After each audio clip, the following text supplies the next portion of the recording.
Les commentaires de la Gemara vont donner une autre explication pourquoi l'empereur il a pris la couronne de sa tête et il l'a mis par terre. Mis à part la achna batfila, qui veut dire la soumission de la prière, il a agi ainsi afin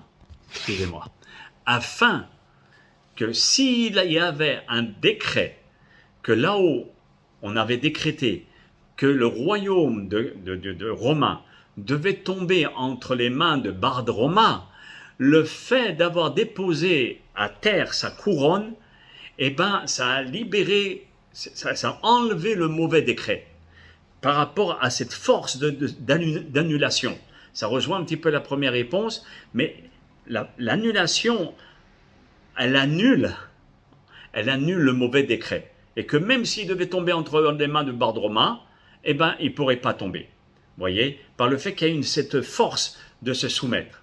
Cela, si vous voulez, est similaire à l'anecdote rapportée dans la Gemara Gittin, page Lamed He 35a, au sujet d'une femme qui se mit à maudire Rabba bar Huna. Sûrement, Rabba bar Huna, il lui a donné tort à cette femme-là, et donc cette femme était très énervée contre lui, et donc elle a proféré des insultes.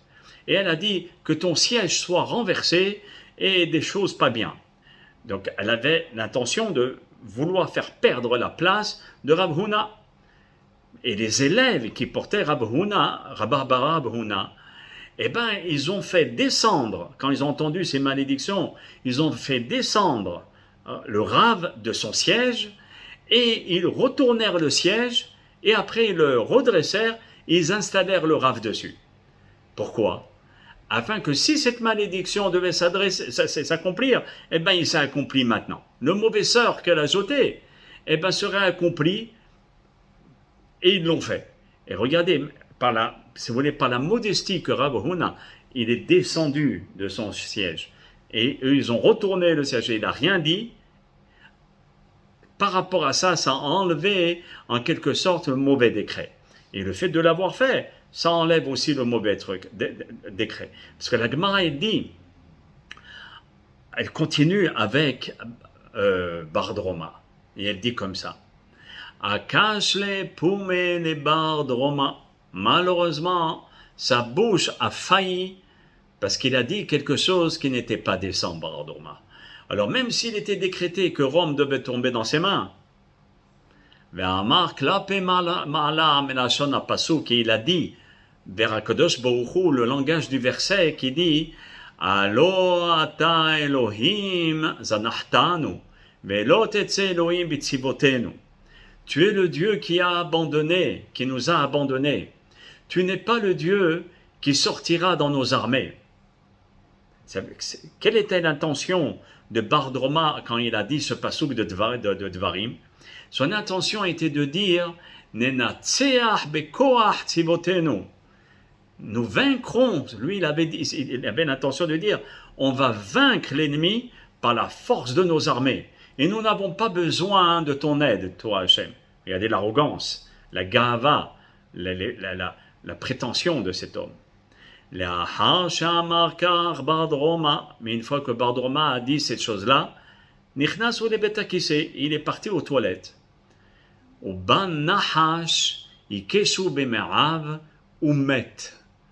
Et un serpent est parti, il a piqué vers le dessous et ça a touché les intestins.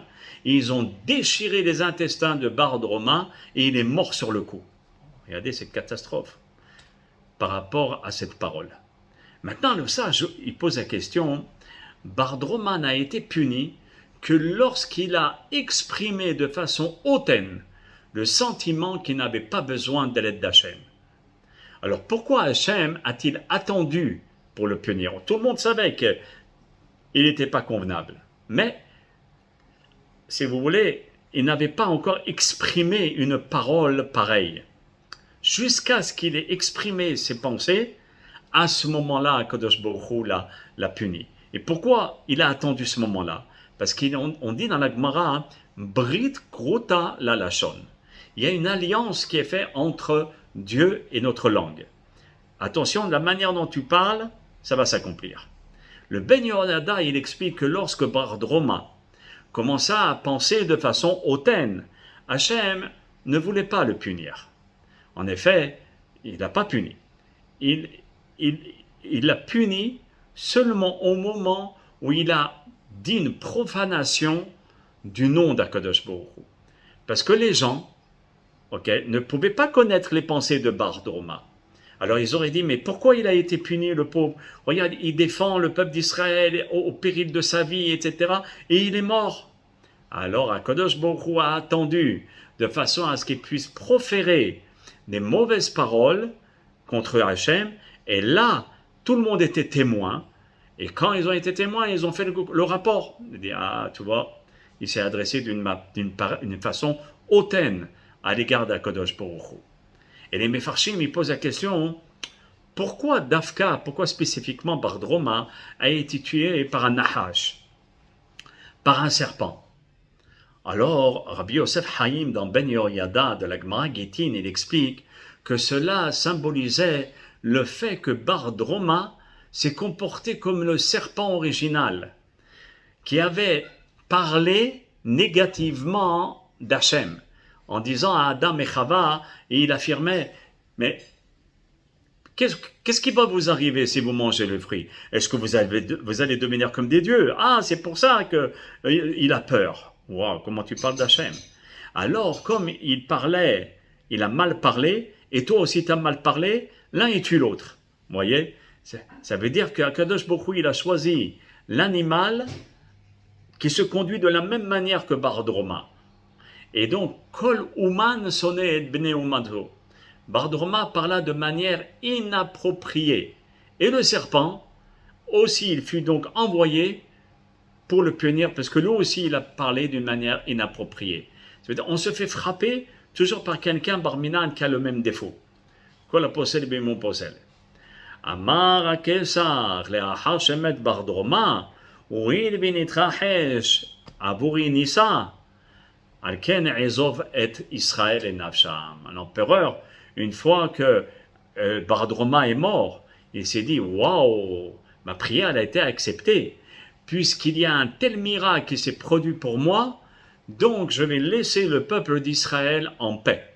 Et en effet, il les a laissés et il est parti regagner Rome. Mikeshehalara Kesar, Kafzu Veratku Beneturi Malka, Besimcha.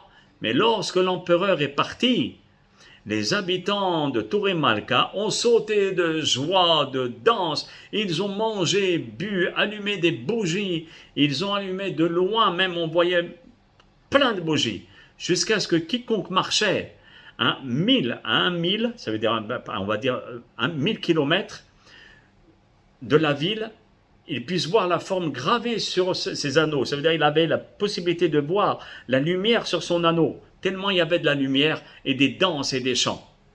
Amar miahada kahadubi.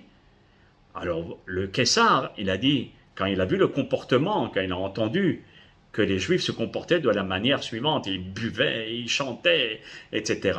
Donc il s'est dit, midha kahadubi Yehudai. Donc ils sont en train de se moquer de moi, que je me suis sauvé. Oh là, malheureusement. Et donc il retourna à Jérusalem et il déclara la guerre contre les Juifs et Barminan, il les a massacrés. Alors on pose la question, mais quelle erreur les bénis Israël ont commis en célébrant leur victoire? Ils n'ont pas le droit d'être joyeux. À tel point qu'Akadosh Baruch Hu, quand il voit les bénis Israël joyeux, il va envoyer l'ennemi pour les détruire. Qu'est-ce qui se passe? Écoutez bien, mes chers amis. Le Maharsha, il explique qu'ils auraient dû louer, remercier Akadosh Baruch Hu pour avoir banni le redoutable César. Vous voyez, le Caesar, l'empereur. Et au lieu de faire ça, eh ben, ils ont commencé à manger, à boire, à se réjouir, en manquant, écoutez bien, en manquant d'attribuer cette victoire à Hachem.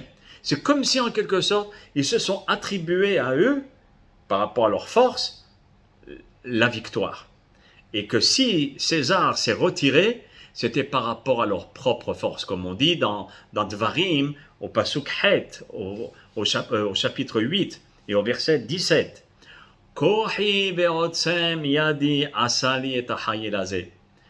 La Torah dit, quand tu diras en ton cœur que c'est ma propre force, c'est le pouvoir de mon bras, de ma puissance, qui m'a valu cette réussite, alors chas shalom, c'est là où viendra toutes les malédictions.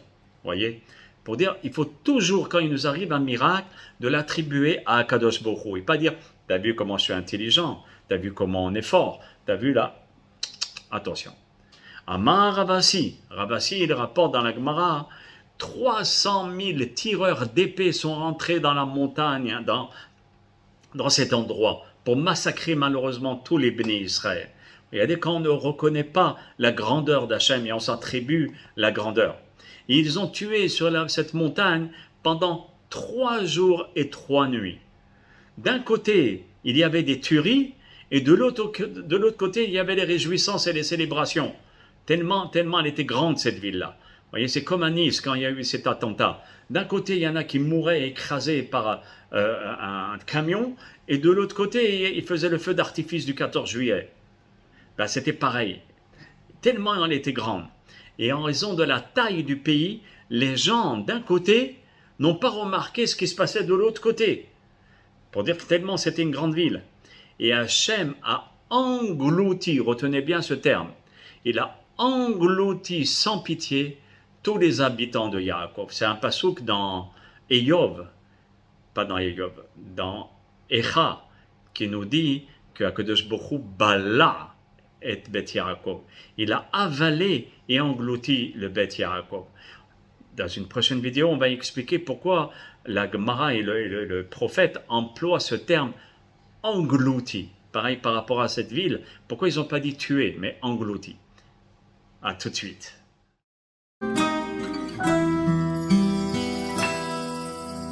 Nafshi khoilas